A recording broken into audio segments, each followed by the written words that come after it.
we're good to go. Our transcription has started. Yeah, right. Excellent. All right, it's October 3rd. I'm going to call the meeting of the Vermont Community Broadband Board to order on this Monday, October 3rd at 12:02. First item on our agenda is meeting call to order, which I've just done, roll call, and then approval of the agenda. We have 4 board members present right now. We have Dan, Holly, Brian, and myself. Laura is expected but not here yet. Staff, we have a Present. Oh, awesome. Laura's here. Hi, Laura. For staff roll call, we have Christine, Rob, Alyssa, Dan with us. Stan is not in attendance today. Okay, so Stan is absent. We'll just make a note of that for the minutes. And that concludes the roll calls. Are there any agenda changes? Changes to the agenda? All right, hearing none, I'm going to move that we approve the agenda as posted or as provided. Is there a second? Second. Brian's a second. All those in favor, please say aye. Aye. Aye. Any opposed? Ayes have it. Okay, next item on our agenda is approval of the September 19th board meeting minutes. Christine, I didn't see them in the packet. I'm not sure if they went out under a separate cover, but I did not. No, they did not go out in separate cover. I Oh, think. man. Well, Sorry. but we'll put that out. We'll put that off to the next meeting. Yeah, exactly. No worries. No big deal. Okay. So we'll move that. We won't take any action on the approval of the minutes, obviously. Next item on the agenda is the BEAD planning, digital equity planning, and middle mile grants update and timeline. Christine, I'll tee that up for you to kick off. Yeah, and what I think I'll do is I'll start and talk about the middle mile grant application, which we submitted on 5:30 p.m. on Friday. Naturally, that was a very stressful application because it took such coordination. But I haven't received permission from all of the telecom providers that are working with us on this, so I won't say publicly who they are because I'm waiting for permission on that. But that was a coordination between getting the major private telecom providers to agree with the CUDs. It took a lot of work, a lot of work on everybody's part. And so anyway, I'm very proud of the work that was done on all part, and I will definitely thank CTC for working right up to the last minute. I know they put a lot of hours in the last week, but essentially that's we're looking at about $114 million project. We've come up with between I won't get into details on the match at this point because I don't have the authority to talk about that, but we came up with a total of $47 million, applied for a $67 million grant for a $114 million project. And it's a really solid application. Now, I would say that I'm not going to say be optimistic about the chances because it's such a competitive grant application across the country, but there's a lot of uniqueness to it for our state. In talking to some of the other states, that there are a few other states that did apply for smaller grants, but ours is definitely very competitive.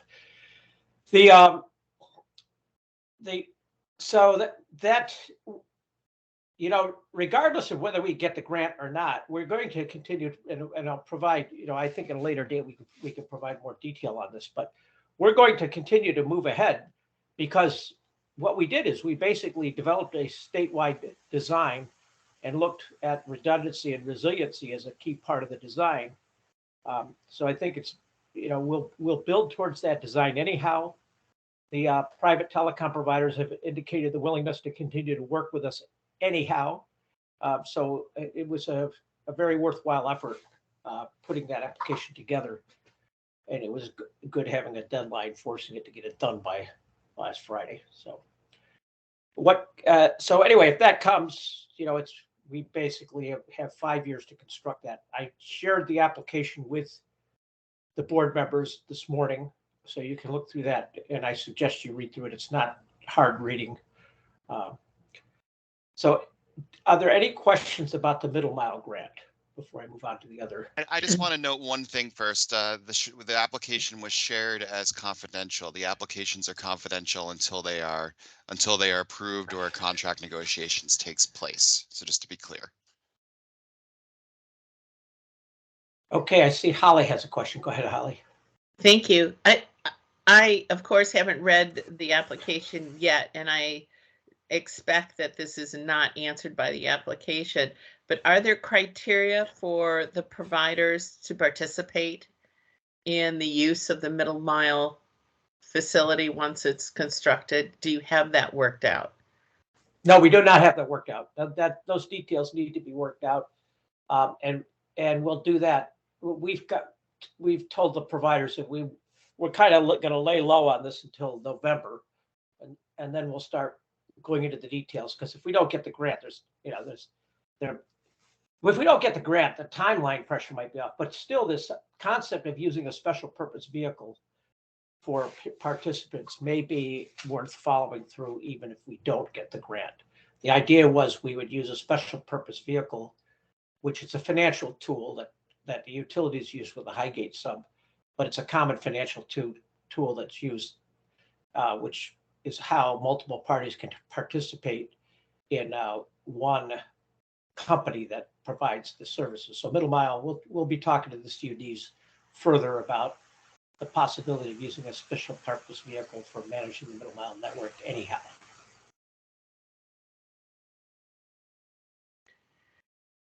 I personally would love it if you gave us, I mean, maybe it'll be clear when we read the grant application exactly how a special purpose vehicle works, but maybe if you're planning to use this as a tool normally, and maybe Dan and Patty and Brian all know, but I don't know what the criteria for a special purpose vehicle are and what the ramifications are. So at some point, it'd be great education for us. Yep, we'll put that in the parking lot. That was a good And Holly, just for the standpoint of me being a utility experienced person with a Highgate facility, Christine, I don't know what you mean by, I'm familiar with Highgate, but I don't exactly know what you mean by similar to the Highgate financing. So take it, but you need to start from ground zero to educate us all. Okay, no problem. And I wouldn't say I wasn't inferring that was. I guess I was inferring that the special purpose vehicle was used at Highgate, so that we've had some experience. But I'll be glad to. We'll put it on the agenda for further discussion. Because my interpretation of Highgate could be very different from what right, exactly that was. Exactly. Yep. It'll be good for we're all on the same page. Okay. Other questions about the middle mile application?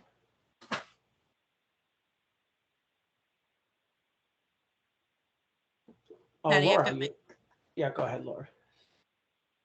Sorry, Patty. Yeah, go ahead. Sorry, I don't have you on full screen, so I'm not seeing everybody. All right, I'll pay attention. So also not having read the application, just hopefully a very simple question. Should we be successful? Who owns the assets? The assets will be owned by the special purpose vehicle.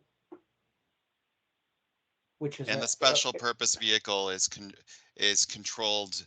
We're figuring out exactly how it's controlled, but it's the public. The CUDs are going to have the majority of the vote. It's So the way special purpose vehicle can work. We're going to push for one member, one vote. That said, special purpose vehicle could also be done by ownership share. Probably ownership share, of course, because it discourages collaboration. Okay, let me just say back what I heard in a more simple fashion and see if I can have this confirmed. So I heard that the special purpose vehicle will own the assets. And now my question is, I think I heard that the special purpose vehicle will be controlled by public entities. There will be private entities involved as well. Controlled means majority. Majority public vote. Entities. Majority vote. That's right. Yes. Yep. So the special purpose vehicle will be controlled by public entities, question mark. Yes, The special purpose vehicle will have a majority vote by public entities. I'm not sure. I'm noting Rob that says yes. distinction, but I'll leave it for Yeah. now. So, Yeah, we'll Thank be you. we'll talk about this in a future meeting. I think conceptually, yes. and Christine, as you're working through that,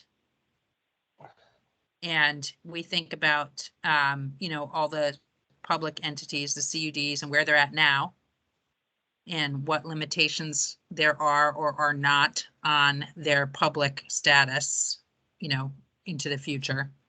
I think just making sure that you're preserving into the future public control of that asset. Right. I'm reluctant to use the term control because I'm not sure what that means from a legal standpoint. If Stan were here, I'd feel more comfortable. But I could talk about the design. It's majority vote. It's a board. A board controls the entity. And we haven't yet talked about how that board is constituted. But most likely, if we keep it one vote, one CUD, that will result in the greatest public control. But we haven't talked with the parties on this yet, on how this thing's going to be managed. So that's why I'm trying to stay at a really general level, because I understand the details have to be worked out. It's the concept of public control, and majority public vote means that to me, but making sure that that is maintained going forward, no matter how our CUDs may or may not transform themselves. If they merge, if they become partners with a for-profit. So just thinking about that going forward. Conceptually, that is very, very important for us, I believe, given what we learned in 2009. Yeah, I'll ditto what Laura's saying. I think this needs to be some level of a state-owned asset, essentially. And however. Yeah, it's not going to be a state-owned asset, but yes, I conceptually agree. Just to be clear, yes, it will have majority public ownership moving forward if we can move on, because we're getting down we're getting off the agenda. Yeah, and I'll say yes. Just this is actually, but Christine, this is actually really important. This is actually foundational. Yes. The answer is yes. Yeah, there you go.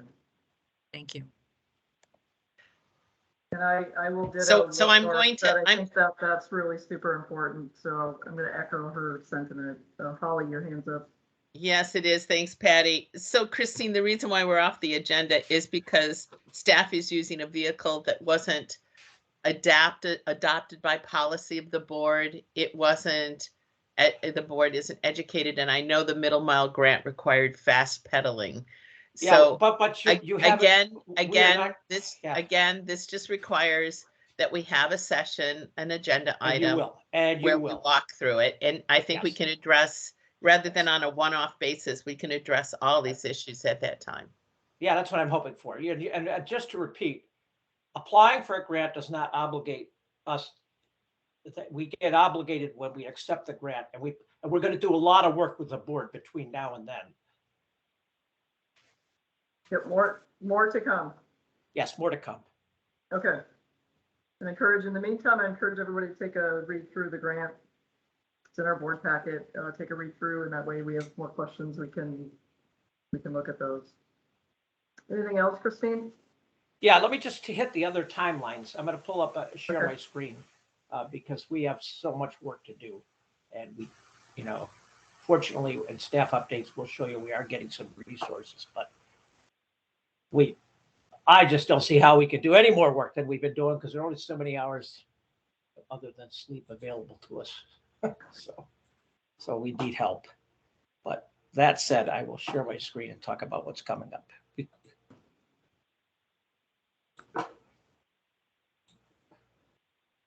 Okay, we talked about middle mile.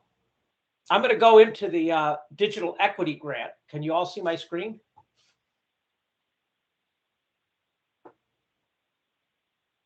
Yes. Can you see my? Yes. Yeah. Yes. Okay. All right, so we now have, we've now been issued the digital, well, it's been announced the digital equity grant. Once we receive those funds, we now go into a one-year state planning process where we need to build a 5-year, basically a 5-year plan on how we're going to carry out the digital equity program. And that 5-year plan involves a lot of work. It's going to require coordination with, both, state agencies and local governments, which will rely heavily on the CUDs for. We'll during that period, we'll reach out to community organizations like housing organization and others, the libraries and others. We've already started meeting with housing organizations every other week. I've been doing that for a while. And it's going to require engagement of business and civic groups, outreach to the educational institutions, and then the other part of that is doing a detailed analysis of what's holding people back from connectivity. That kind of takes us into the level of tying that to the challenge process with the FCC, because we know that there are many locations where there's allegedly connectivity and there's not. So, first of all, the first question is, do you really have connectivity? And then what are the things holding you back, which include, low income folks may not have the devices, the training, and the know-how. So all that has to be part of that one-year state planning process. And that's all defined in the digital equity grant requirements. So the clock will start running as soon as we receive the check on this, which we anticipate will be shortly, since that announcement has been made. Any question on digital equity? This is Rob. I just want to clarify. We've just been notified that an announcement will be made by our congressional delegation. There has not been a press release or anything in that order yet. So the timeline has not started. Right. Do we have a scope for our one-year planning process application that's been posted to the board? We haven't developed a scope yet. That'll be part of the initial work. But you've made an application? Yeah, the application we followed. You should have a copy of the application. Okay. And that followed the, if you don't, I'll be glad to send you a copy. That followed, there was a standard template we use for these applications. We followed the NTIA's template.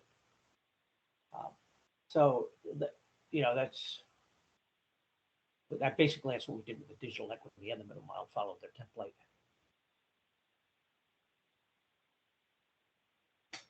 Christine, would you stop sharing your screen?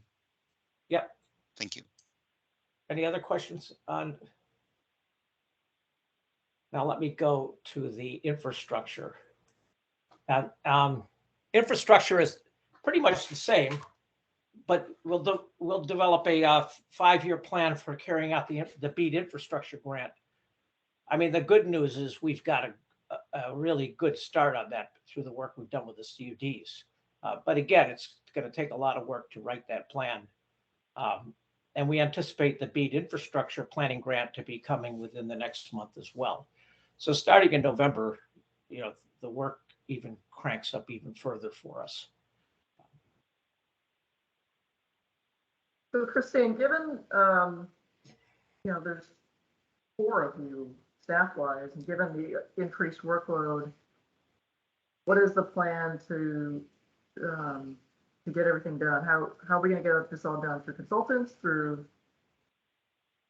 additional staffing? Well, we've if you want, we can jump right to the staffing update. We plan on, the board has already approved these 5 positions, which we've been going after now since May. I put it, we've had serious internal problems trying to get those positions in place. For example, up until about 3 weeks ago, we were told that changing the name of a position doesn't have any impact, and it's happened all the time, but all of a sudden we found out the process stopped and we have to start over again. So Rob, why don't you go into the staffing update and talk about what's happening there? Sure. Let me just step in right here. We are in the. Oh, let me spotlight myself here so everybody can see me. We are in the process and will be officially bringing on board in the next 2 weeks 2 positions, the broadband project developer position and a temporary communications person.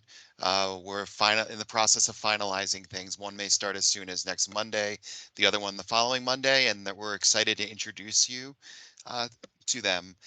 We are beginning interviews likely next week for the Rural Broadband Technical Assistance Specialist position, which we're excited about, and then this week we're doing for an admin position. The positions that are held up right now because of this title change issue are the Digital Equity Officer and a Risk Management and Regulatory and Reporting person. We're working through things with HR and the administration to try to resolve the problem. There was a long delay. We're a little frustrated with the hiring process. I'll leave it at that. But we're making progress. We're building capacity. A lot of this capacity for doing these planning grants, it's going to be contracted out. I also want to mention that the versions you've seen were before all the curing process, as the feds call it. So it's been an ongoing revision after revision, but Christine was right. It was basically a template, fill in the blank of what they want to get through to this point to be able to release the planning funding. And the real pain here, I think, is not getting this digital equity grant without a digital equity officer is problematic. And the Department of Public Service has offered to help with a temporary position, but when you really want someone who's going to start that job and stay on it, rather than have a break in the middle, especially if we've got a 1-year clock that starts ticking this month, the month of October. So Christine and Rob, with the 2 new people starting in a couple weeks, will that allow more productivity in getting things done, or are you really being held up by the other positions that you want to hire? Well, it's certainly going to allow us to get a lot more done. Yeah, it's both. Okay. That's probably the best way to answer. It's both. All right, that's good. Yep, Holly has your hand up. Go ahead, Holly. I'm having a hard time keeping track of who's on first. So could you give us an org chart or proposed org chart again, and confirmation that we're within budget? Sure. We'll include that in the next board packet. Yep. Yeah, that'd be great.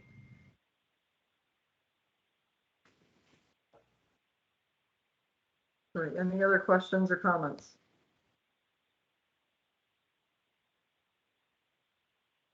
Wait for Christine to get that note. Are you all set, Christine, or you have more? Nope, we're all set. Thanks. Okay. I just want to put a plug in for all the work that everybody is doing. This is a big effort, and it will bring more money to the state. And even though we're asking questions and poking here and there, it's all with good intention, and want to just keep the big picture in mind that you guys are doing a great job. Thank you. Thank you. Okay, moving on. Next on the agenda is NEK Reconnect Letter of Support. Yes, we'll turn that over to Chris to shoot. Okay.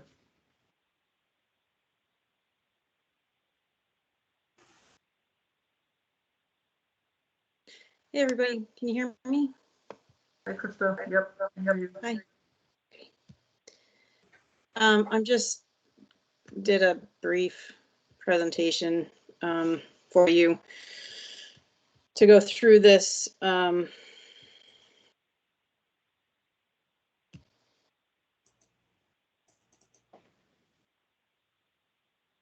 you see that, or are you seeing the black screen? We can see it. Yep. Okay. It was better before, actually, because this is in presentation mode for us. It is, okay. It is not. There we That's go. better. Okay, well, let's just do this. It works. Okay. Okay, so you guys all know the background on our district and the population and income issues. We filed for a Reconnect 3 application last February. It was a $21.75 million application. It was a 50% grant, 50% loan because we didn't have access to non-federal funds for the 25% match. In this area that's in green, there are less than 6 people per square mile. That's people, not premises, and square miles, not linear miles. This application was rejected for 2 reasons. One, it conflicts with RDOF. So the application process said that it was okay if it conflicted with RDOF, but then because awards were made post that, that it was then not okay. So our choices are to either deconflict or to affiliate, and we're in negotiations with both RDOF awardees right now to determine whether it is we're going to deconflict or affiliate. So that is with Pair, or doing business as Kingdom Fiber, and Consolidated. So the second part was that we needed to only do a project that was as big as the funding that we had available to us. And at the time we made the application, we hadn't had any construction grant awards, of course. That was the same time that the RFP had been posted. And so what we did was ask them, you know, what does that mean? What would it take? And they said, you know, a letter indicating the availability of those funds. And so we put together a letter, which you have, and it's in the packet. And if you go to the bottom of the packet, it has the bottom paragraph has the caveats added into it by staff, by Stan and Christine. And this letter has been approved by the USDA.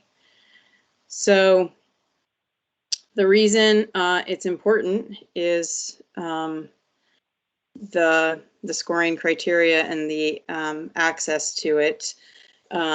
So we are in this round, because of the point scores that we anticipate based on last time, we are going to go after the quote unquote 100% grant application, which still requires a 25% match. But we're working with VITA for a broadband loan expansion program. The project will cap out at $20 million, and VITA's review of that will occur later this month in time for the submission to the USDA. There is a new category that we would qualify for. That's 100% grant application with no match. But in my opinion, it's too risky to go in here. It's entirely based on USDA's data, which they have gathered from quote unquote independent sources on what the speeds are in every location. And if you miss the 90% threshold by even one person, you're just automatically out of the category. So we're not going for that window. It's a super short window. We found out on September 4th or 5th that we weren't that we didn't make it in round 3, and round 4 is due on November 2nd. So this is a big lift.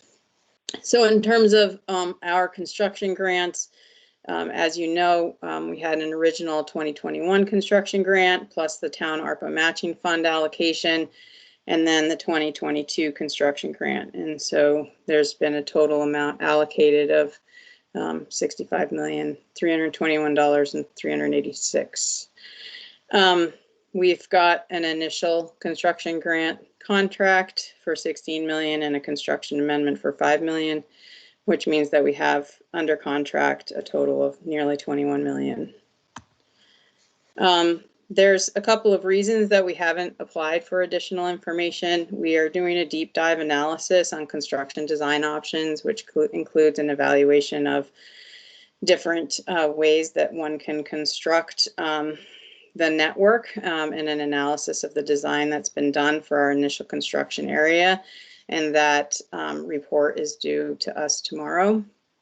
In addition, we made a very, I think, important decision for our CUD. We're trying to cover 56 towns.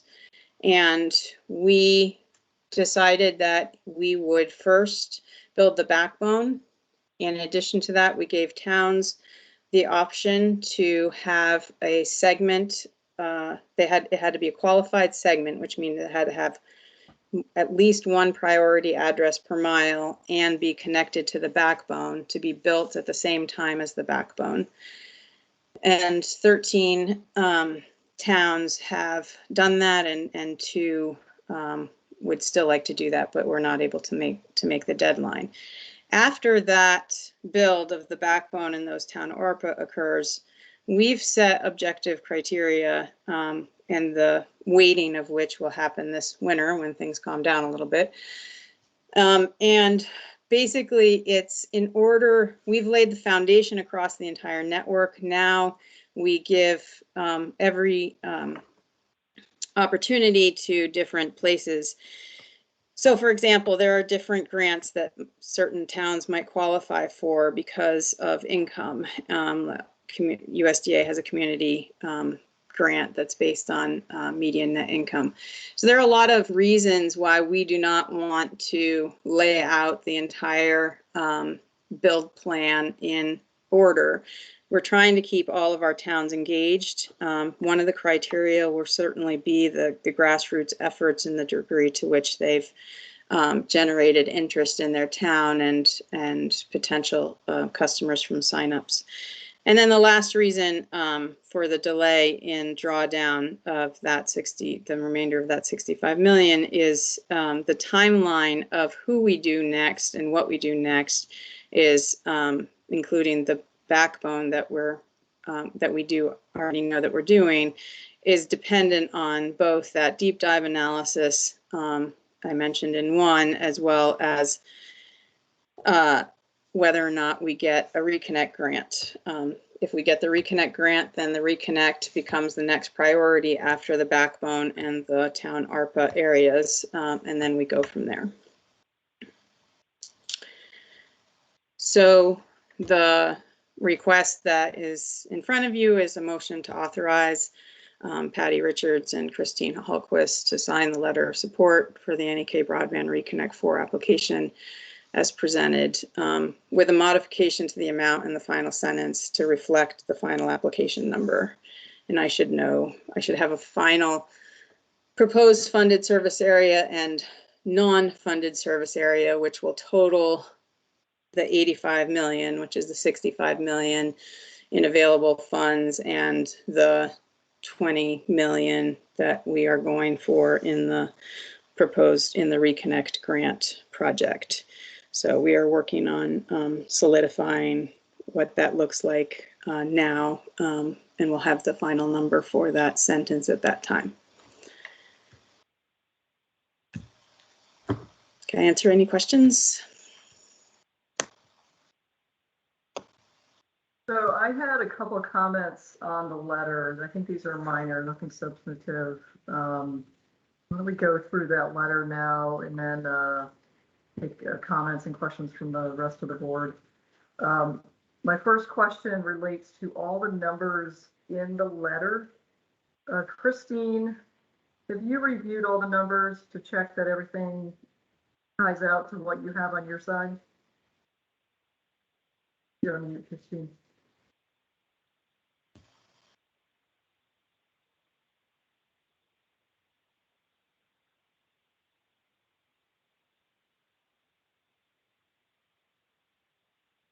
Yes, we have. Okay, so everything checks. Yes. The next comment that I have, third line of the first paragraph refers to unserved road miles. Should that not be underserved and unserved? And then that changed throughout?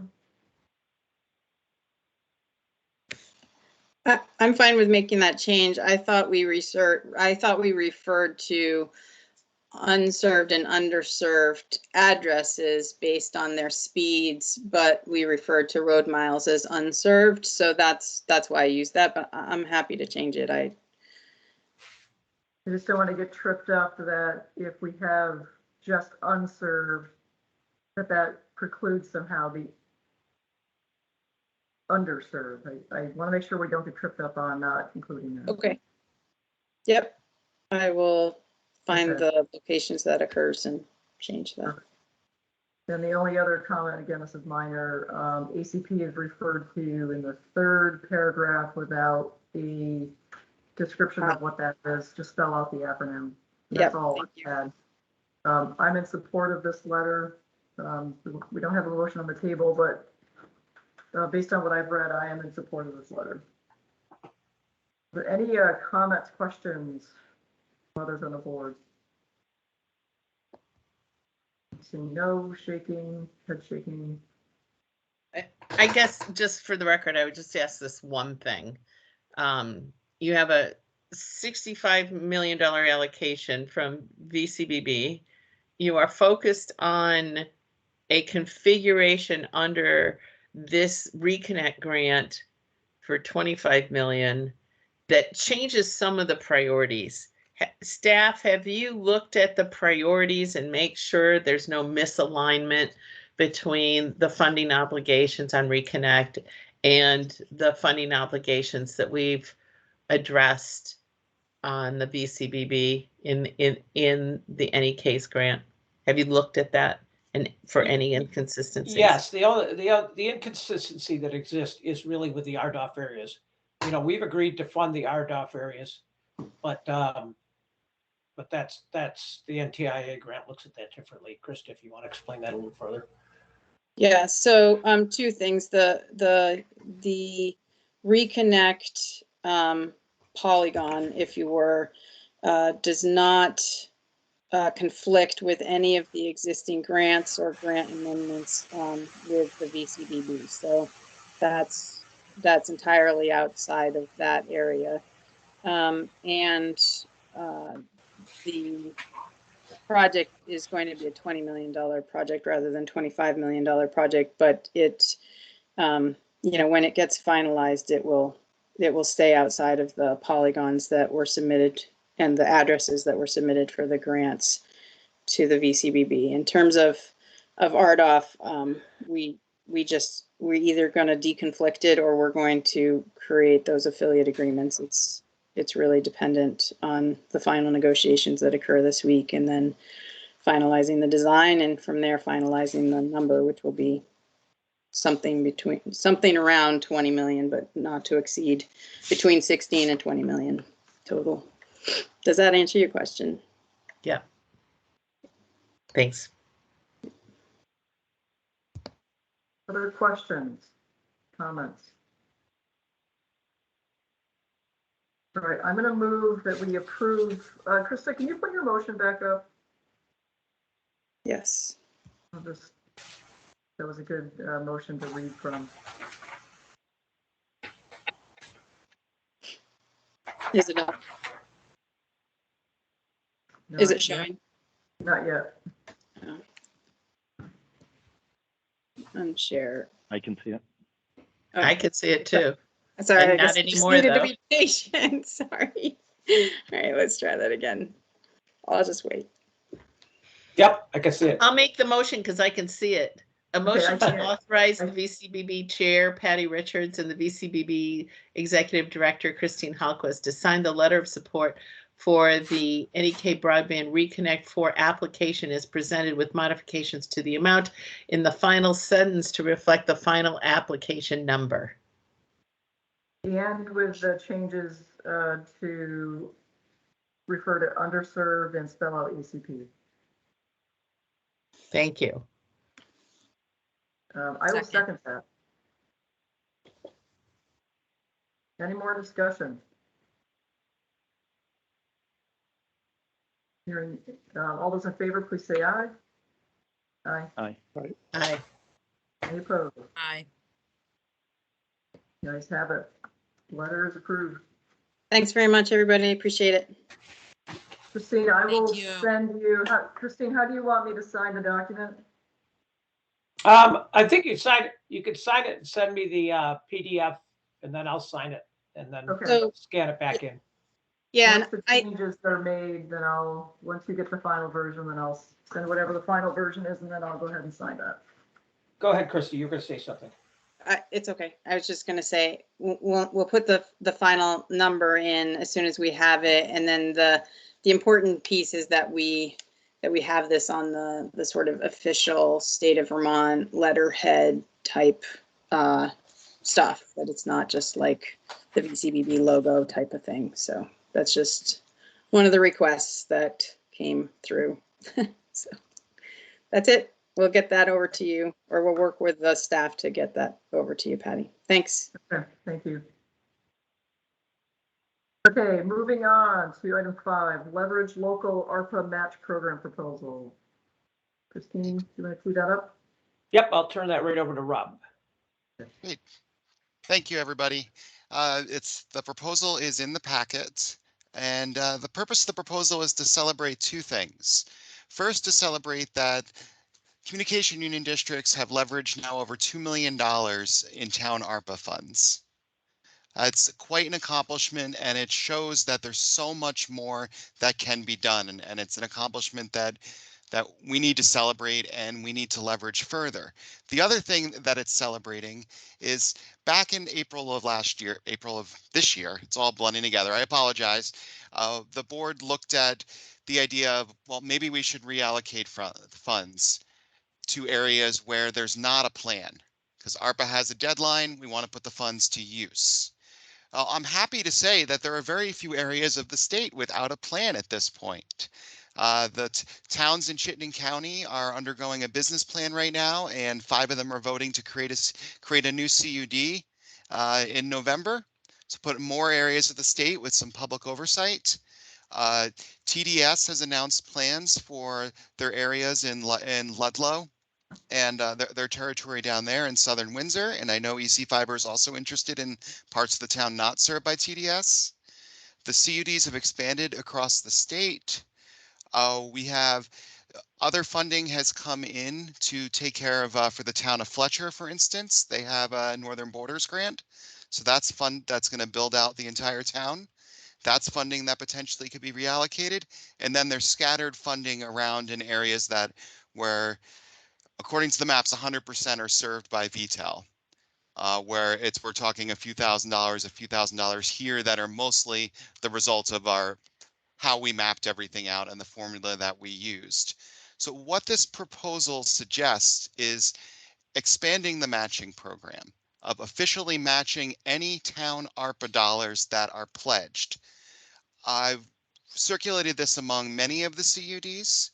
Most are in support. I should say notably, EC Fiber has some challenges with this because they're built out already. But to them, I want to point out that ARPA funds can also be used to address affordability. They don't need to only be for infrastructure to take advantage of this match. There are also towns that have not been built out yet within the EC Fiber territory, but this proposal was developed with the assistance of NEK, CV Fiber, Maple, and Deerfield Valley. They are the ones that have taken advantage of this so far. Lamoille and Northwest and Otter Creek are all interested in exploring it if there's more time. The original deadline was September 30th.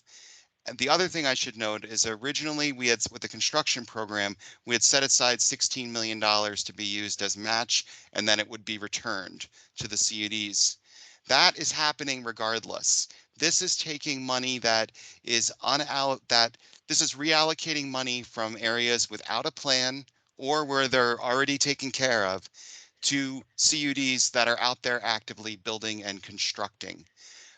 If the amount of money that's reallocated does not equal out, we are going to be embarking on some private fundraising as soon as we have our project developer on board. This also could contribute to the match that's required for the BEAD program, the infrastructure money that'll be coming next year. A 25% match is required. ARPA is one of the things that can be used as a match, which is going to be key. High cost areas are exempt, but of course we don't know exactly what's going to be defined as a high cost area. So this is helping us prepare as well. So I have different maps. I'm suggesting we don't do the reallocation until the end of November to give more time if any of these towns decide to join a CUD, for instance. Like there are a few, for instance, the town of Somerset. Well, it's going to likely be served by Deerfield. There is no government. It's an unorganized territory. We're trying to figure out how to deal with that rather than reallocating any funds. There are also a few holes within Otter Creek that could end up being filled in. So I've said a lot. I can put the proposal on the screen. I can put a map on the screen of showing where commitments have come in so far, whatever the board's preferences of how to move forward on this. Let's open it up to discussion, Q&A at this point. I want to start, Rob, with a question relative to the 16 towns in play here. Have we been out, have you been in contact through the VCBB to each town to explain what's going on, and if they don't act, that the funds will be allocated elsewhere? Well, the announcement was made in April, and that spurred a lot of action. We have not reached out to each individual VTEL town, for instance, where they're 100% served, and I would want to do another round of outreach. That was one of the reasons why I wanted to do the deadline, not immediately, but to give a little bit more time before the reallocation. One other thing I forgot to mention is that we are capping the amount that we would match. There was a concern among some of the CUDs that a well-off town could come in and be like, oh, we're going to pledge $2 million and throw everything off. We're capping it at, I believe in the proposal, I should look at this, capping it at $100,000 per town, because the average contribution has been anywhere from 20 and 150, I think was the top one. Okay, so for clarity, I think it is important and imperative that we put in writing to each town that hasn't taken action what their choices are, so that it doesn't get missed, it doesn't get sidelined. The town of Underhill, as an example, I'm going to put on my town of Underhill hat.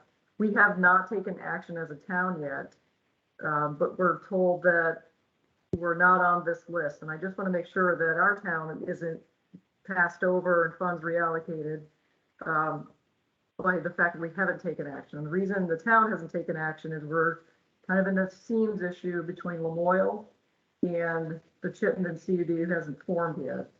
And there's been no decision which one we join, but it's likely we will join one of them. And I just want to make sure that other towns don't get passed over, that they just didn't understand that something in writing to the town is imperative. I also want to be clear, joining a CUD is not required. It's showing that you've taken action, you've moved in a direction and expressed interest to make this happen. We just don't want funds just sitting there, but yeah, I have no problem sending out something in writing to each of these towns. That seems perfectly, that's the way to go. Thank you. Okay, with that, I'm going to go to Laura, and then Holly has her hand up. I'll do Laura first. Great, thanks. So, sorry, I just want to make sure I am grasping the concept here, Rob.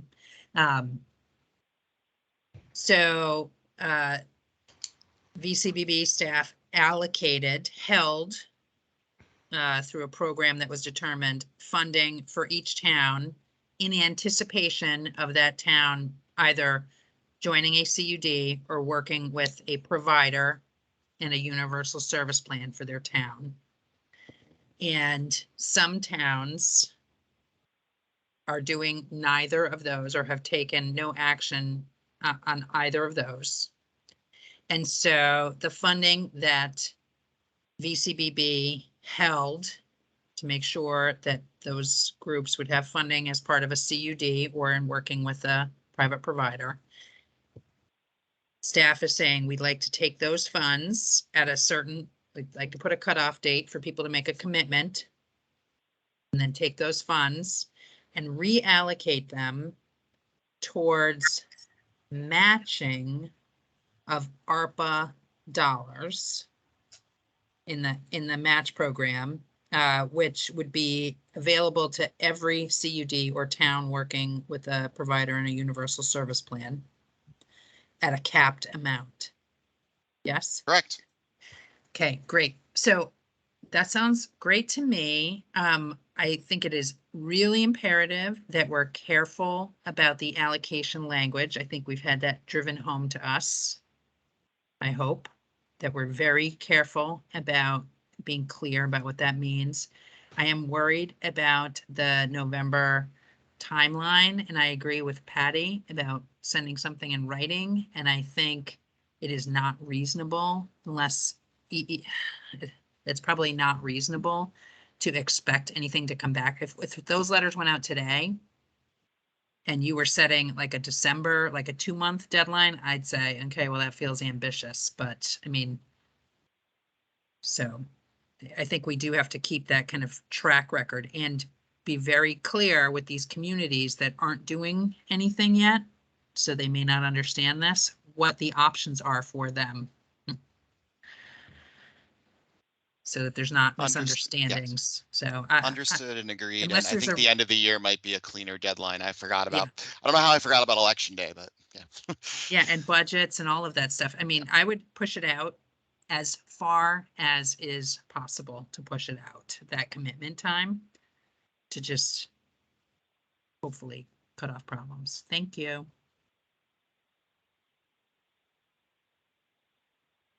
Okay, Holly, you're up. Okay, I have to say that this memo was really hard for me to follow. And so I really appreciate Laura's clarification, but I'm still not good. So we had a deadline of September 30th. What was that deadline? That deadline was when we originally created the matching program. It was going to be until September 30th, the CUDs were going to use that to leverage additional ARPA funds. If the Yes, and CUDs didn't participate, why are we not just done then? we're not done because there have been numerous towns that have said that if it was extended, we would continue. We're not done because of the level of success that we've had. And we believe that there's potential to leverage quite a bit more funds. We're not done because we need more funds to make this happen and to ensure that these networks are in affordability. So we need to feel it's our duty to leverage funds from wherever we can. So do you have a list of these towns that are raising their hands asking for an extension? Let me share my screen right now. I'm keeping it vague Because as interested, but it's yeah, this is to me like a reallocation, rerouting of monies. And I just feel like we should, what I really am going for here, Rob, is why don't we have a dashboard picture of what our funding looks like, where it's allocated, how much is left, what slice we're talking about, given I'm sure this is seeming like the minutia at this juncture, but it would be really pretty awesomely great. And you can't imagine how hard it is, at least for me as a board member, to see the whole picture of what's going on in context. Sure. Well, there's two things that I can do. I can pull up a map right now that shows the towns that have contributed. We were hoping to do some press work around this, so that's why I was keeping it a little bit vague. I can do that, but I also want to put Alyssa on the spot right now. Has the dashboard been updated that shows where our funding has gone so far? Yes, so we have it except for WCVT. Do you, Yeah. would So it be helpful for I the can board pull to it up. see that? Yeah, So- but I think the question, Holly's, I think there's some clarification, if I'm reading between the lines, that's needed about the 16 million. That we should just maybe be a little bit more clear about what how that So fit you're in. Sure, you're I'll be direct. you're saying we had 16 million, we didn't spend any of it, and now we want to put it on the table again. That's how I heard No, this. okay, let me back up again. That 16 million was returned to the CUDs if it was not used. So it was a zero-sum game meant to leverage additional funds for the CUDs that wanted to take it. What this proposal is to use money that is not spoken for, where there's not a quote unquote plan in place to match those contributions and to encourage more, since we have all indications that there's a lot of interest elsewhere. And there's also CUDs that have not taken advantage of this program yet. So this is putting it back on the CUDs, being like, okay, well, go talk to your towns. A part of the whole BEAD process is community engagement and ongoing community engagement. And this is an opportunity to help spur that and to generate some more funds. So that comment about community engagement and BEAD money would take me to the second part of my question, which is we don't have BEAD money yet. We don't have a BEAD plan. We just got money in for BEAD planning. So how is it that we're matching BEAD money? We're not providing the match anytime soon. We're providing it when we have the money, and it'll be part of our planning exercise. It'll be part of guaranteeing that if we need this 25%, there's another source for part of those funds. There's a lot, unfortunately, we don't know about BEAD, but we know that a match is something that it's in the notice of funding. What's not in the funding is how they're defining the high cost area and of whether it's going to be exempt. So this is helping us move in that direction. So why don't we just set aside 16 million to be matching funds for BEAD? That seems to me Okay. like straightforward and simple, and this is very amorphous. Well, first of all, the 16 million, forget about it. The 16 million's been reallocated into the allocations for the CUD as per the policy and per the construction grant RFP. Okay, so it's already gone back to the CUDs. It's already gone back. This is trying to move money that's not being used right now and has a clock ticking on it to put to use in areas where it can be put to use, and also promote a little bit of competition between the CUDs of engaging their communities and raising other funds. Okay, I'm sorry, colleagues, if I'm the only one that couldn't get to this point from the report, but this is, if I just take the $16 million out of the equation is irrelevant to these other proposals, I now understand where we're at. But what is the total amount of the proposed allocation? Is it 4 million? I saw two descriptions of $2 million in your proposal, one for BEAD and one for ARPA matching.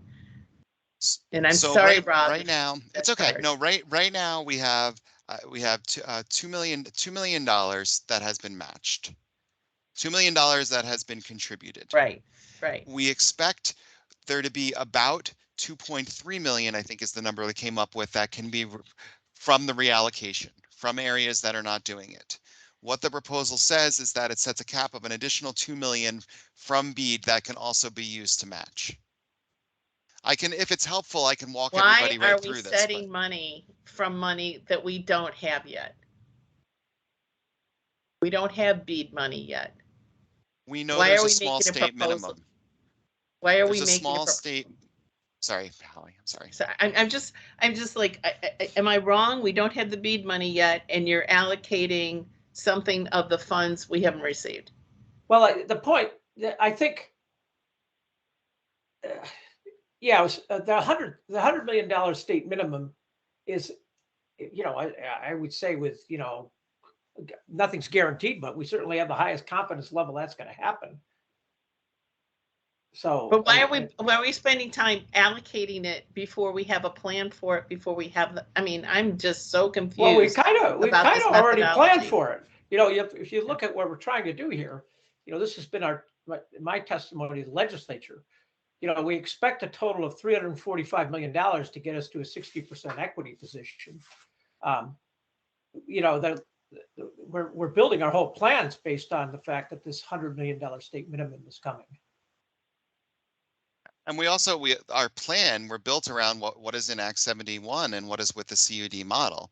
If I've heard anything about us changing everything drastically, that's news to me. Yeah, well, yeah, So we it's would have going to go. into where we Still a lot have more these work to do. universal service plans. So the thing that I'm getting from this conversation, sorry to drag you through it, is that you're using the term BEAD to stand in for equity and affordability. And I think of BEAD as a federal program under IIJA that is very specifically funded. And so therein lies my confusion. Oh, okay, well, there's also, we're talking about the BEAD. Let me just stop here. Yeah, Infrastructure program. yeah, we're talking about BEAD Not talking infrastructure. about equity. We're talking about infrastructure. not talking BEAD about has two equity. programs. This Yeah. is the whole point of this, is to allow the CUDs to continue to leverage town ARPA funds. That's Okay. the simple answer. I'm going to leave you with one last question commentary. I understand that some of the towns are using the funds for non-standard drops, that's one kind of allocation. I haven't heard what their process is for making policy about how that money is delivered. I don't know what the other ARPA funds are truly being used for, but I assume this is all that you have combed through these ARPA allocations and found that they're construction related. They are related to broadband. Yes. No, Construction, yeah. construction, they're Construction. construction funds, Yes, and you yes, they are actually have construction reviewed funds. them all. We've been looking into the CUDs for reviewing that, but we will be collecting specific letters before anything is officially matched or any other funds are out the door. Yes, we will be documenting it And more, you and not appreciate just depending on the documentation that the CUDs have. We're going to be asking them to compile that and submit that. So Thank yes, you. we do want to make sure that we are aligned with Treasury rules, and VLCT has been advising the towns on what's allowable and what's not. And frankly, the town ARPA funds are incredibly flexible now. So Yeah, and so are the ideas of towns of how to spend them. So that's why I'm making yes. a point of it. Yes. Thank you. Thank you for explaining. Okay, Laura, you're up. All set, Patty, sorry. Okay. So Rob, I might be more confused now than when I was from the beginning. Are you asking for, there's a table in our packet below the map, the statewide map, and it has several towns with this town beginning Athens.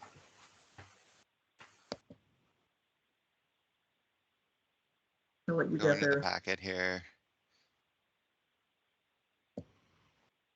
Let me, okay. Let me, actually, I have an idea that I think is even a better way of going about this right now.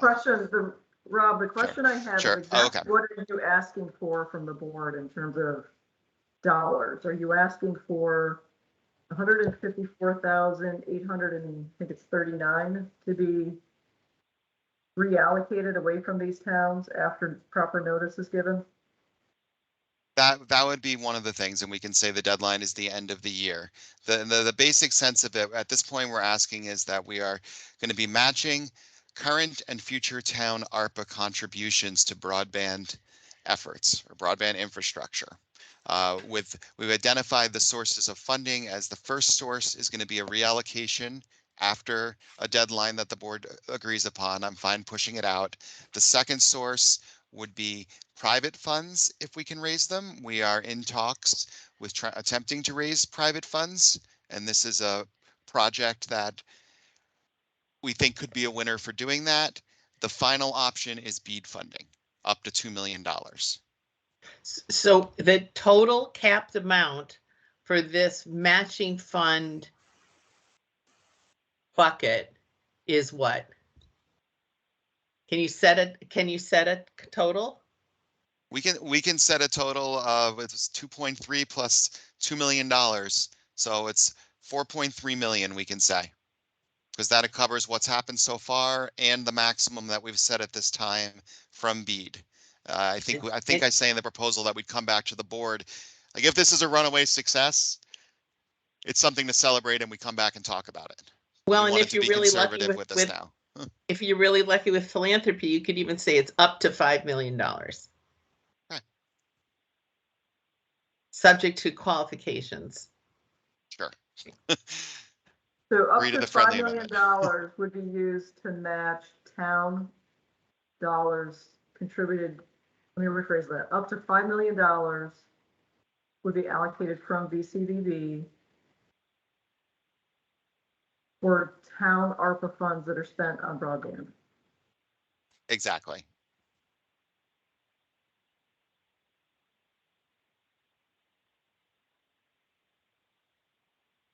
Contingent on these 16 towns getting written confirmation or written notice. I don't want their money to be washed away in this $5 million Right. proposal, if they just didn't get to it, kind of thing. I will make that motion. And Patty, would you consider a friendly amendment that the ARPA projects are consistent with Act 71?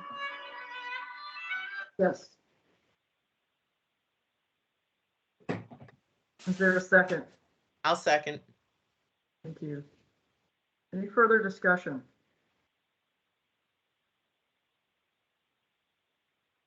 If all those in favor, please say aye. Aye. Aye. Aye. And can Any I please opposed? ask? Let me finish. Any opposed? The ayes have it. Go ahead, Holly. Can I ask one thing that I was just made aware of? There is one town that did contribute more than the limit that we set, but that limit is the $100,000 is going forward. Callis contributed $200,000, I was just told. Oh. So I don't want to look backwards on what's been done already. So Patty, can I ask that our agenda next time include a review of the dashboard? Yes, absolutely. I would like Yeah. that to be a monthly agenda item, actually. So the revenue dashboard, Yes. Christine, can you make Well, that? revenue and what we've spent grant wise. yes, so I guess there's what I'm asking is anything that's previous his grandfather did. So Yeah. that's all. So, Okay. Yep, happy to put that on next time's agenda. okay. Great. Okay. Anything else? Rob? Not for me. Number 5. What? Okay. Anything else, Christine? Thank you, everybody. Thank you. Nothing else on this topic. All right, excellent. Let's move on to number 6, legislative policy proposals. Christine, can you tee us up?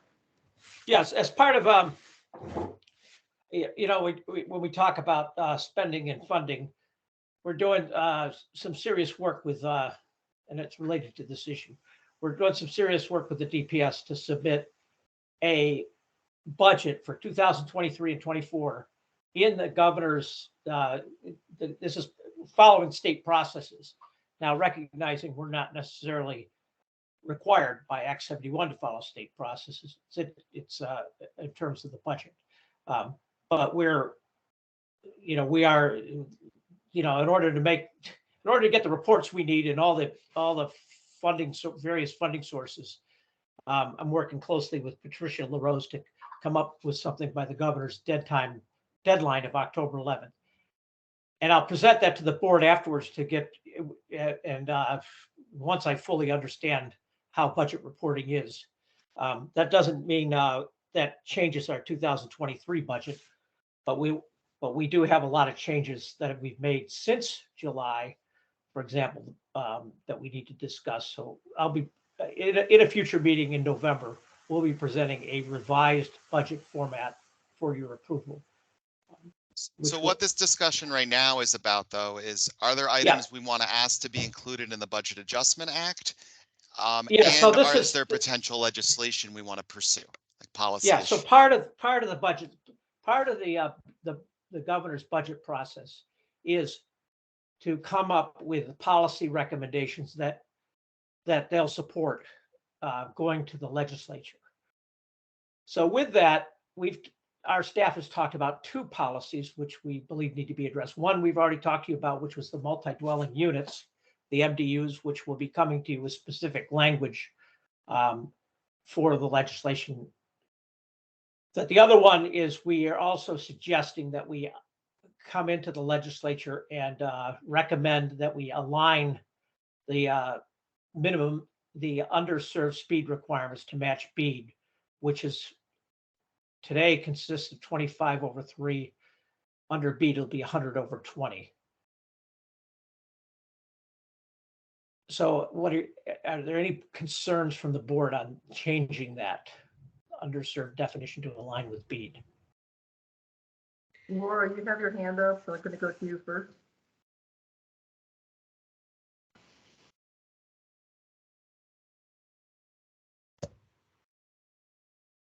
I'm not sure if I have concern about changing that definition to align with BEAD. The definitions that we had were to find the space that was in between cable and fiber and define that as underserved. And so, you know, if we're, so that might work. I guess my other thing that I think is really important for this board to be aware of and for staff to be aware of is very explicitly what the Vermont Universal Service funds coming into the VCBB are, what they are expected to be in the coming year, and being clear about the need or lack thereof for those funds. I am sure that there are multiple targets on those funds, so I don't think silence is about those funds is our best strategy. So okay, so advised. Which thank you, Laura. That's a good Can warning. I ask others, the change in unserved to 100/20, and I was talking to a lobbyist that did work on the federal bill and found, and that person reported that the cable industries were successful in negotiating it down from 100 square. So always interesting, right? What happens? But I just am unclear how that plays out in practicality when we've been approving business plans at a different definition of on and underserved. Yeah, How does it work? I have that same question, and just to put some more thread on that question, does that increase the population, that the number of homes and residents that we're going after? Yeah. That changed the whole financial model. It will increase it by potentially a few thousand. Yeah, actually the area- 13,000. Yeah. Let me go, Christine. Go It's the areas that would be influenced, but be impacted by this are the cable, mainly the cable companies that are not Comcast or Charter. This would also. Do you have a number of houses? 13,000, you just said, Christine? Well, yeah, let me just caveat this number. Today's existing number, 25/3, is 61,194. According to existing data, that number from 61,194 will go to 74,295, an increase of 13,000. However, the numbers are going to change based on the October mapping, which will likely reduce that difference. Because what we don't have, this is from the last year's maps. This year's maps, we're going to see cable has served a lot more addresses, so that it'll be less than 13,000, but it will increase the number. Let me add on to that too. The numbers that Christine are quoting include wireless, which we already do not include as served. And we know that a lot of the area that for instance, down in Windham County, that's been built out by Consolidated, was served by Duncan Cable, and I don't believe Duncan Cable achieves those speeds. I apologize in advance if I'm misstating that, for their cable plant at least. So will all the CUDs need to come in, because everybody will have a little bit of a bite at this apple? Will they all need to come in with revisions to their grant request because they will have more of a population to chase? Well, we wouldn't change the allocation fund, the fund. Rob, maybe she can answer that. Yeah, we wouldn't be updating the allocation. We're going to have to come back and look at the maps when the new maps come out, but everything's going to be different for BEAD anyway, is the challenge that we're facing. We're facing a lot of unknowns here, but at this point, we want to keep everything with ARPA and ARPA Capital the same, since that's what those plans are built on. Rob, my question is, every CUD is going to have an increased number of underserved if we change the definition. And if we don't fund that, how are they going to build out to those new customers that have just been allocated to them? If we change the definition. This is where I wish I had the better data right now. As I said, that includes the wireless, which we've already eliminated. So I don't know how many addresses it actually is. My guess is it's going to be a few thousand. My guess is it's going to be in, some of it's going to be in Deerfield, some of it's going to be in Lamoille. It could be even less than a few thousand with the new data that comes out. It's hard. We're not. We like don't go ahead. Good. Well, we don't retroactively change grant applications. You know, we talked about this originally I get that. with the annual updates, but it will change things moving forward because, and of course, that's going to happen anyway because the maps get updated every year. So when we have a CUD come in for an application, they use the latest revision of the map data. So that's going to happen anyhow. Right. How many CUDs do we have? 7? 9 CUDs. And we will have 10 soon. All right, that makes the math easier. So let's just go with 13,000. I know, Rob, you're saying there's going to be a chunk pulled out of that 13,000 because you're going to take out wireless. So let's just use that number for a hypothetical. If the number is 13,000 new addresses are added because we've changed the definition, and let's say they're evenly distributed among all 10 CUDs, then each CUD will have an increased 1,300 residents that they have to build to. They're all going to have to come in with some amendment to their business plan, I would assume, and ask for more funds because they have just increased the groups, the number of houses that they need to serve.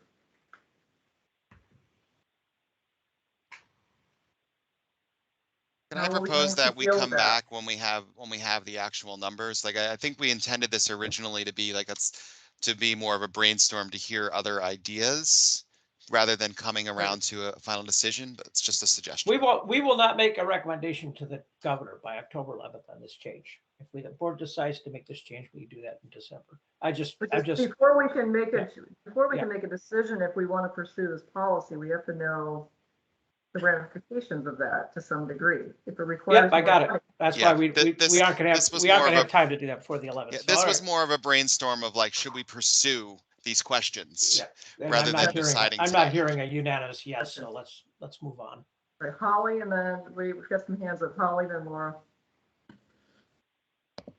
So I'd like to know first where this question came from. Now, what question specifically are you talking about, Holly? The increase of the standard to 100 by it came 20. From staff. We're saying we're thinking about it. Okay. It's so also several CUDs have asked that too because it gives them more addresses to build around. So they haven't managed to build to the addresses they have, and they're looking to expand what they're building to. I think I would benefit from a very, not just a question, but a very cogent plan if you want to get the board on if you want to get us on board, or if you have a specific question about what should we do about this, maybe that's the question, this is the commentary in the field. But I hearken back to when the VCBB was created, and we talked about mapping and we talked about how we would measure success. against the original standard for what was for the households that were to be addressed when Act 71 was passed, and we were going to sort of take a snapshot in time of what we were, what the legislature intended for us to cover. And I understand that in the meantime, time marches on, standards change and so on, but I don't even know how we're doing against that benchmark. So that I'm just letting you know that in this conversation, that's holding me up. Okay, yeah. Thank So, you. any other, well, I guess by definition, since we didn't get through this one, the only recommendation we're going to bring to the governor is that we change the definition, that we're looking at changing looking at working the issue of multi-dwelling units, which we've talked about, and Stan will come back with the exact language which the board has given us the go-ahead to move forward. But obviously there's no other recommendations we're going to bring to the governor. Hi, Just- Vermont Universal Service Fund. I think we should not be silent on the Vermont Universal Service Fund. Oh, well, we're going to say don't move it because that's what's paying our salaries, of course. Well, I think being informed about how much is, I mean, being articulate about it, that we understand how much it is. Here is where it is in our budget. Here is what would happen if things were moved. I mean, acknowledging that there has been discussion about that, I think is important. I would like to understand if we come back to this speed discussion, which once we start the speed discussion in the legislature, it's game on. What the benefit is and to whom in changing that for the recommendation or consideration that the staff brought forward. Not Okay, asking for that now, but if we come back to it, I would like to understand what the benefit is and to whom. Yeah, I'd like to Okay. hear Vakuta's a firm position from Vakuta on this as well. As we've heard from individual CUDs, but it's true, it could affect everybody. One of the things that's true also is that many of the planned builds address speeds that satisfy this number as served and unserved. So you must have a handle on what the, I mean, and maybe it is the 13,000 only, but you know, anyway, I think enough's been said. Thank you. Yeah, so we wanted to have a brainstorm to hear if there's other ideas out there of whether we should, like one idea that's come up with the CUDs is maybe we want to ask for something in the Budget Adjustment Act to address some of the affordability, to address some of the technical assistance that must be provided for affordability issues. And I'm sure there's other issues out there. We just wanted to hear what, I would throw like things at the Doris wall to- and see what sticks, and then we can research them. Yeah, this was strictly a session to hear from the board, but if you don't have any input, we're fine. We're fine with that. I understand that opening the door on any of these issues has an aspirational aspect to it. Like, wouldn't I love for there to be special funding for high expensive drops? Oh, so I would. But every time we open the door, we don't know who's going to come through it and what the end result is going to be. So I'm reluctant to be creative in what we're looking for. I think we've got a huge task in front of us yet. Yeah, that's what I was going to say, the very similar statement as Holly's comment there. We talked last year about opening up legislation, and whenever you open up legislation, you might not get what you want. So if we go to the lawmakers, last year, and I would still wear the same hat, is it's very narrow what we're asking for, and it's very simple and straightforward, and it's very well thought out. And if we don't have that in hand, I would not go, because anything can happen at the legislative level when something is opened up.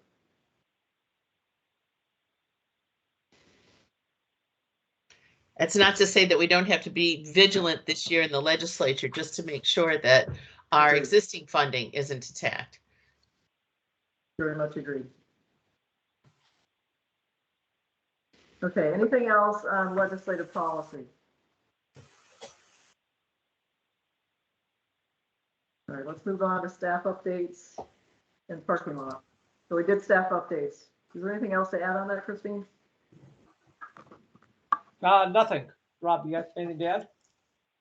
Parking lot?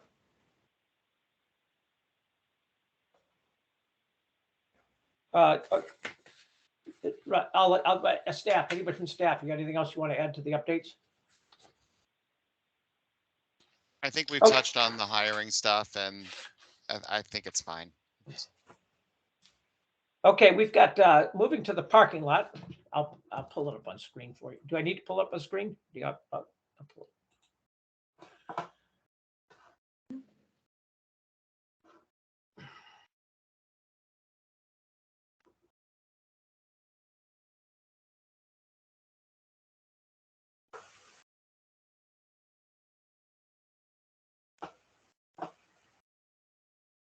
I'm going to actually assign some dates now that we're into October for these. We talk about, we've got a bunch of things planned for October. We have 2 meetings in October. One is the 7th.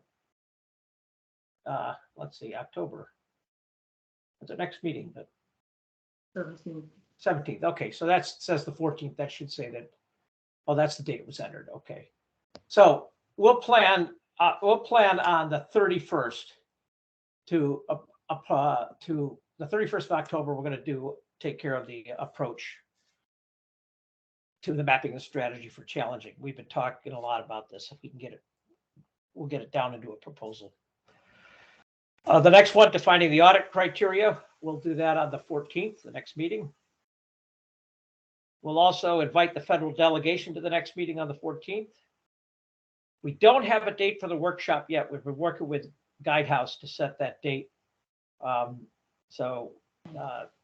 It's probably not going to happen in October. The Guidehouse is going to present that.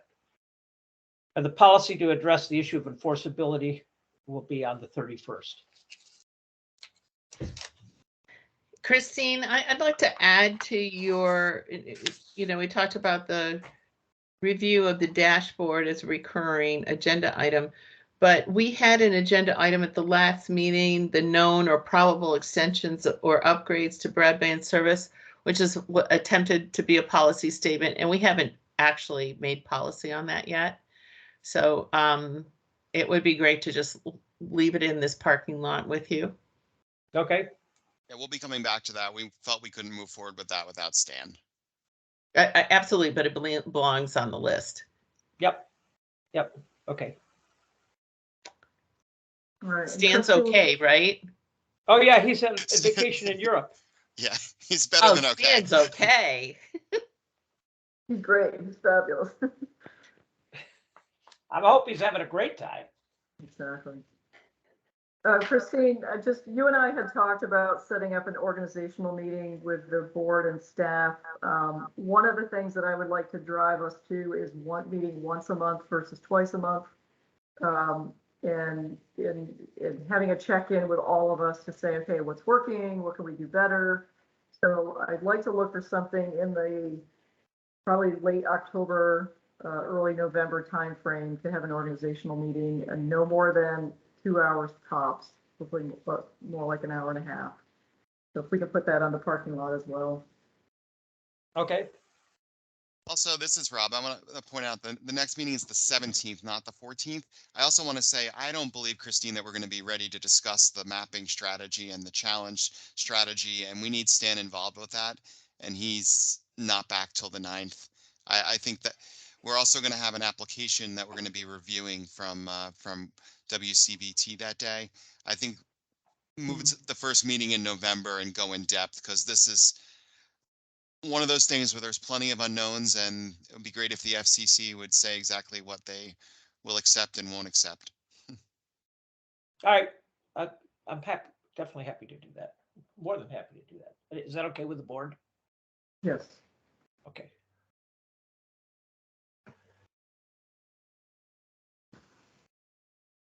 Okay, anything else for parking lot and staff updates? All right, let's move to the CUDA update.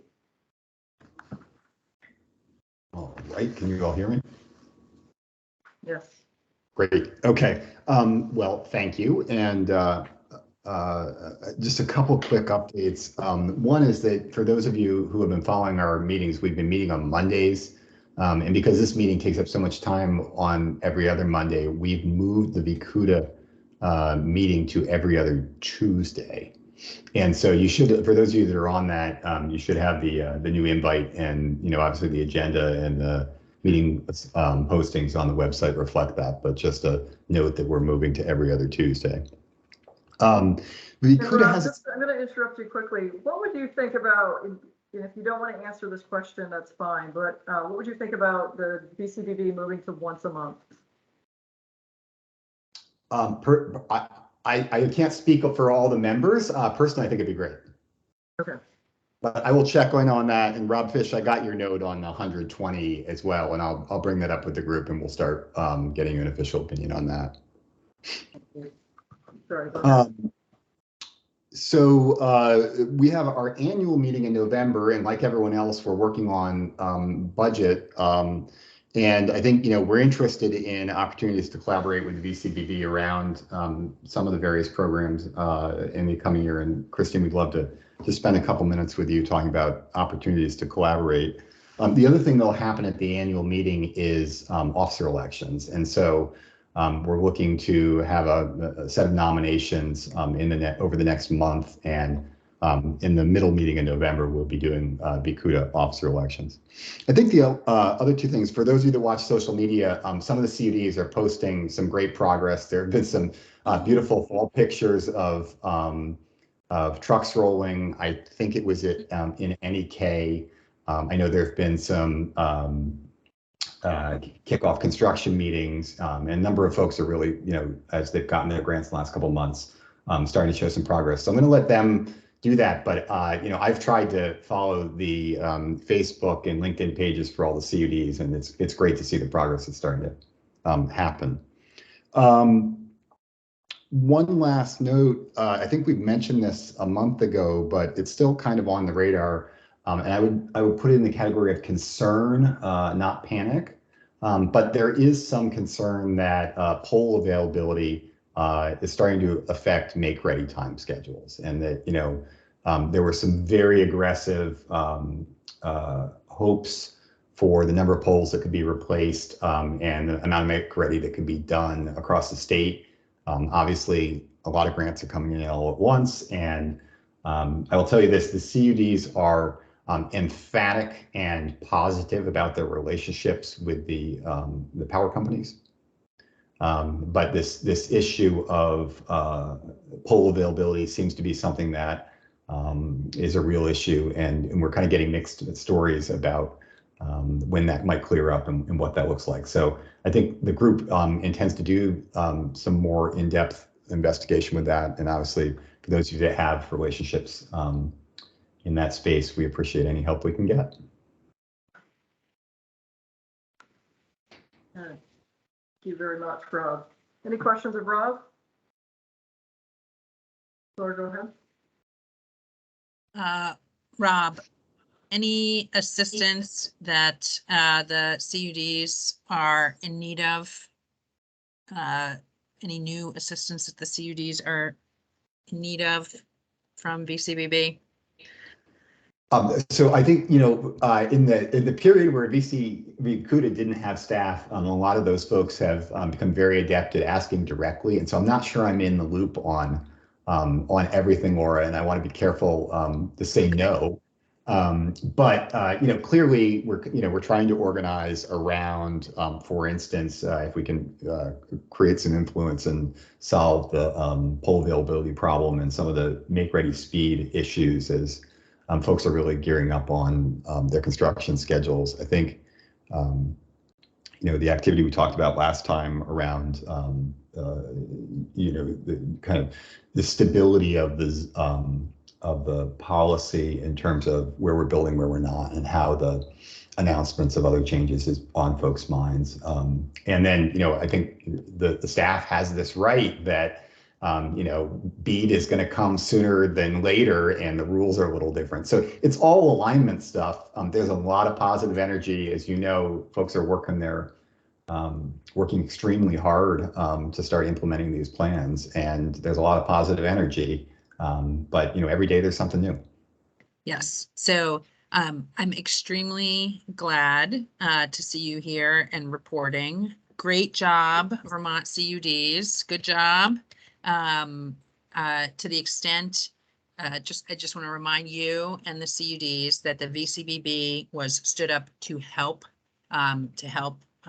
solve kind of common and unique problems with the CUDs. And so as those things emerge, just, the ability to come together with a shared voice and help us understand the help that is necessary will be instructive. So great. Welcome. Thank you. Good job, CUDs. Thanks, Laura. Holly's up next. Hi, Rob. I know it's budget planning time in the world of CUDs, and I'm interested if you have a handle on or could have a handle on areas in which the CUDs either need guidance or having a hard time funding certain line items and uncertainty. Like, what are the hurdles in terms of funding? That would be very useful. Great. I know some anecdotally, but again, I want to make sure we give you an official answer to that. So I will add that on the list with Rob's question about 120, and we'll work on getting you a strong answer to that. There are plenty of places where they need help, and clearly some of the folks are being very careful to focus every penny they can on construction, and that's appropriate. And that's the mission that we're all on. But there clearly are other places where they have ideas, and so let me get you an official list, and we'll talk more about that in the future. Great, thanks. Okay, Christine. Yeah, I'll just chime in on the poll issue. We've been working with it's GMP's the one that has what we're getting is we're not sure how big a problem it is, because the issue was the pole shipments were halted by train because of the potential rail strike, and then they were renewed, and GMP just got a big shipment of poles in. So we're working with them. We're staying close to it, and I check in with Mike pretty regularly on this, and I'll check again. He told me as of last Thursday they had a shipment coming in, and he thought they'd be okay. I will confirm that shipment came in this week, and we'll stay on it for sure. Thank you. That's great news. Do you have further questions? Okay. Anything else for Vicuda update? Okay. Thank you very much, Rob. Next on our agenda is public comment. Sure. If anyone has public comment, please raise your hands. Anybody?